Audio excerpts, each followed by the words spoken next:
Un jour, on était à Magny-Cours pour faire des essais et on était tous au même hôtel. Et toutes les voitures étaient parquées devant l'hôtel, comme ça. Et on avait trouvé. En fait, devant les voitures, il y avait des sapins qui étaient assez grands et qui étaient dans des grands bacs à fleurs. Et le soir, on avait été prendre des cordes et on avait attaché les sapins au pare-choc de la voiture. Je pense que c'était d'Ayrton d'ailleurs. Et comme ça, et quand il est parti le matin, il monte dans sa voiture, il met la marche arrière, il recule, comme ça, et tous les arbres sont tombés sur sa voiture. C'était des choses qu'on faisait dans le temps. Hein. Ça, où je me souviens aussi, à un moment donné, il y avait Gerhardt et Ayrton qui roulaient chez McLaren tous les deux, dans l'hélicoptère, et en plein milieu du trajet vers le circuit, Gerhardt a ouvert la porte, il a pris l'attaché-caisse d'Ayrton, il l'a balancé par la fenêtre. Et l'attaché-caisse avait disparu. Quoi. Donc, oui.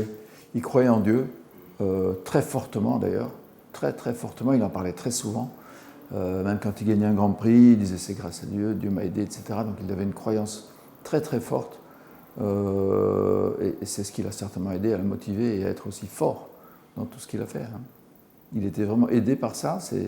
C'était à ce niveau-là assez exceptionnel et c'était le seul qui était comme ça, vraiment le seul. Ouais.